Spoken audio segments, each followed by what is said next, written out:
Tila hinawi ng truck na ito ang kumpol ng mga pedestrian sa tapat ng isang paaralan sa San Jose del Monte, Bulacan. May mga sinubukang umiwas pero tuluyang naararo ang ilan. 3 estudyante ang nasugatan. Nakatakdang magharap sa barangay ang pamilya ng mga estudyante at ang driver at may-ari ng truck. Base sa investigasyon, sinabi ng driver na nawalan umano ng preno ang truck.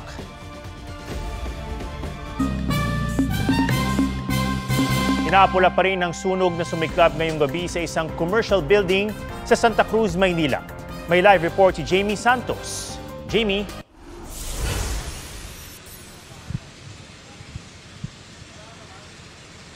Atom, under control na ang sunog sa isang gusali rito sa Soler Street, Santa Cruz, Maynila. 7:33 ng gabi nang makatanggap ng tawag ang BFP na nasusunog ang isang commercial building sa kanto ng Soler Street at Florentino Torres Street. Ayon sa ilang saksi, mga tenant sa katapat na condominium building ang unang nakapansin ng makapal na usok hanggang makita ng may apoy sa gusali. Mabilis na rumesponde ang mga bumbero at ilang minuto lang ang lumipas, itinaas na sa unang alarma ang sunog. 7:59 ng gabi nang itinaas ng BFP ang ikalawang alarma.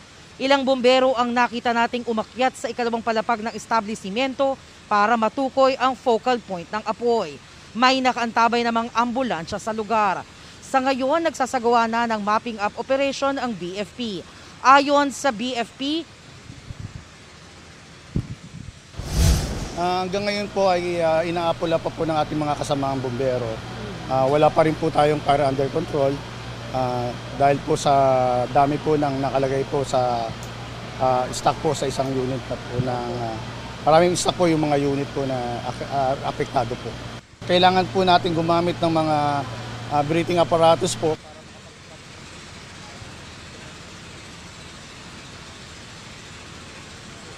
Atom, ayon sa BFP, 2 unit sa ikatlong palapag ang pinakaapektado ng sunog.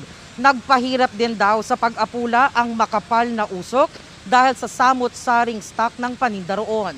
Sa tantya ng BFP, humigit kumulang nasa 3.5 million pesos ang halaga ng pinsala. Wala namang napaulat na nasawi o nasaktan sa naturang sunog. At yan ang latest mula rito sa Maynila. Balik sa iyo, Atom. Maraming salamat, Jamie Santos. Nagpanggap na pulis nakasagasa, nag-amok, may hinihinalang droga at nambato pa umano ng dumi ng tao. Dahil dyan, patong-patong na reklamo ang kakaharapin ng isang babae sa Quezon City. Ang report mula kay James Agustin. Bakit pulis ka? Pulis ka! Kaya ka nasasampan eh! Galit na galit ang babaeng yan habang nasa barangay hall ng San Roque sa Quezon City. Inaresto siya matapos mahulihan ng umano'y kush at vape na hinihinalang may cannabis oil. Bago yan nakatanggap ng tawag ang barangay na nagwala rin ng babae sa LTO Extension Office sa 20th Avenue. Nagulat na lang po kami, pinagmumura po kami lahat. Sabi niya, nasi-CR ako. Di after nang nasi-CR siya, so pagdating namin sa banyo, nagsisigaw, nagwawala. Pinagsisipa po yung pintuan namin, so nawarat po lahat. Lahat ng mga gamit doon nasira, yung bowl, binasag niya din. Magbabayad ka ng malaki, ma'am. Nambato rin ng kung ano-ano ang babae. Sa maletang nasa kotse ng babae na diskubre ang ilang athletic uniform ng PNP. Batay sa investigasyon, nagpanggap na pulis ang babaeng nakabangga raw ng motorista sa EDSA. According sa witness, naka-uniform siya ng athletic uniform na pulis. At nagsisigaw doon na nagbabanta na pulis ako, pagbabariling ko kayo. Nung dadalhin na siya sa traffic sector 3, tumakas siya, naiwan yung MMDA na responde sa kanya. Nagwawala pa rin ang babae sa detention facility ng Cubao Police Station. Nasira niya yung bowl, yung dumi ngayon na tinapon niya doon sa labas ng custodial facility natin. Ano mga dumi po? Yung dumi ng tao. 2 taong tinamaan ng dumi, kabilang isang pulis. Ma'am, ang unang aligasyon ay nagwala kayo sa barangay, may sinampal po kayo na estudyante. Mali! Hindi yun ang unang aligasyon. Mayroon daw po kayong tinakasan na naka-uniforme pa kayo ng pulis, nagpapanggap kayo ng pulis. No? Wala naman siyang pahayag tungkol sa droga. Maharap siya sa patong-patong na reklamo. James Agustin, nagbabalita para sa GMA Integrated News.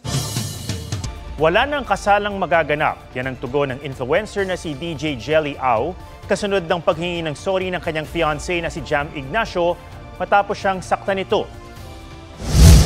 wala na pong kasal na magaganap o matutuloy. Hindi na po matutuloy yung mga napag-usapan namin dahil po sa nangyari. Respeto na lang din po sa magulang ko. Itutuloy ko naman po yung kaso na final ko kay Jam. Madali mag-sorry eh. Madali po mag-sorry. Pero sa ginawa niya sa akin, nung time na binubugbog niya ako, hindi niya naisip yun. Sa exclusive interview ng GMA Integrated News, ipinabot ni Ignacio ang labis na pagsusori. Ayon kay Jelly, napatawad na niya si Jam pero tuloy ang kaso. Magkahiwalay silang nagpunta sa tanggapan ng NBI para magbigay ng kani-kanilang panig. Sabi naman ng NBI, isasampa nila ang reklamo sa prosecutor's office at bahala na ang piskal kung paano titimbangin ang ebidensyang isusumite nila. Sakaling magkasundo raw ang dalawa, sa piskal na sila mag-uusap. Sa saksakan na uwi ang nag-viral na rambulan ng mga estudyante sa Pasig. 2 ang sugatan, kabilang ang estudyanteng napuruhan sa baga. Yan ang report ni Ian Cruz. Oh, no, may four-finger ka. Teka lang, Tol! Tulong nga. Sa viral video na ito, sunod-sunod na nagpakawala ng suntok ang estudyanteng naka-PE uniform at lalaking nakaputing uniforme. Walang umawat sa suntukan na nangyari sa A. Flores Street sa gilid ng Pasig River. Nakisali na rin ang kanilang mga kasama sa bardagulan. Pawang mga estudyante sila ng Rizal High School. Nakuhanan din sa iba pang anggulo ang away. Ilang saglit lang, may bakas na ng dugo ang naka-PE uniform na nasaksak na pala. Kinailangan siyang operahan matapos mapuruhan ng baga. Ang kasama niyang nakaputing damit, nasaksak din pero nakalabas na ng ospital. Nagkainitan po sila doon sa loob ng school. No? So after ng klase nila, nag-meet po sila sa labas. Hawak na ng Pasig Police ang 7 sangkot na kapwa minor de edad. Ang nanaksak, ang pinakabata na edad 13. Dinala muna sila sa bahay kanlungan ng DSWD bago sa Pasig Prosecutor's Office para sa inquest proceedings. Ang mga magulang ng mga sangkot nagkasagutan pa sa tapat ng bulwagan ng Katarungan. Yung kapatid mo, bakit niya hinila, alam mo? Sabi niya, sige, suntukin mo, labanan mo, matakapang ka sa classroom, di ba? Wala nga. Ito, may video. Meron na, dito na tayo. Iimbestigahan na rin ang mga estudyanteng nagsabunutan sa A. Flores Street sa Canyogan. Ang Rizal High School, sinimula ng higpitan ang seguridad. Sa inspection kanina, nakumpiska dito sa mga estudyante yung ilang mga gunting at kagaya nito may screwdriver pa at vape. Nahulikam din ang suntukan ng 2 lalaking ito sa Dumaguete City. Base sa investigasyon, lasing ang 2 minor de edad na nag-away noon dahil umano sa babae. Tumagal yan ng ilang minuto bago naawat. Hindi na ito naabutan ng mga pulis dahil wala naman daw nag-report. Ian Cruz nagbabalita para sa GMA Integrated News.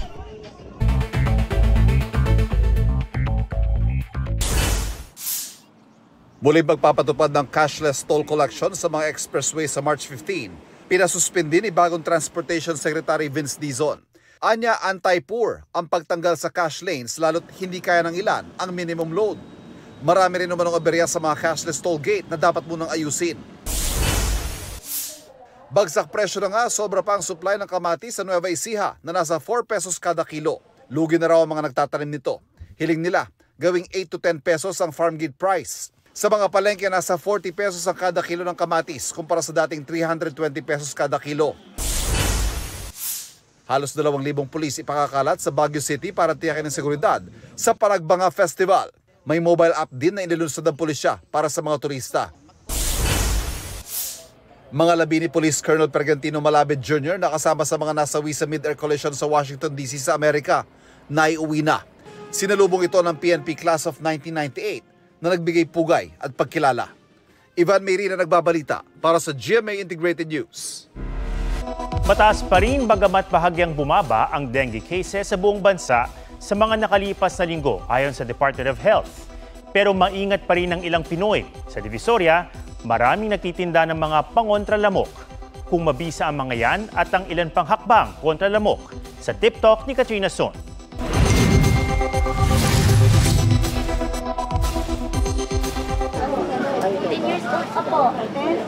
Nagsadya sa Divisoria si Divine kasamang 2 anak.